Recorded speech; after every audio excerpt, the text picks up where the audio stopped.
তো উনি একবার ঢোলা জামা জুব্বার আস্তিনের মধ্যে বিড়াল নিয়ে রাসূল সাল্লাল্লাহু আলাইহি ওয়াসাল্লামের কাছে আসছেন। আল্লাহ রাসূল দেখলেন যে আবু হুরায়রা বিড়াল নিয়ে দুষ্টামি করতেছে।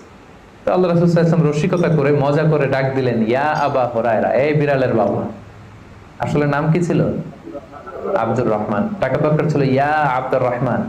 এটা না দেখে রাসূল সাল্লাল্লাহু আলাইহি ওয়াসাল্লাম মজা করে বললেন, ইয়া আবা হুরায়রা, হে বিড়ালের বাবা। তো রাসূল সাল্লাল্লাহু আলাইহি ওয়াসাল্লাম কিন্তু এরকম মজা প্রায় করতেন। প্রায় সাহাবাদের মধ্যে তিনি মজা করতেন, রসিকতা করতেন। তবে এটা হালাল রসিকতা ছিল, হালাল এন্টারটেইনমেন্ট। রাসূল সাল্লাল্লাহু আলাইহি ওয়াসাল্লাম একটু রসিকতা করে বললেন, ইয়া আবা হুরায়রা, হে বিড়ালের বাবা।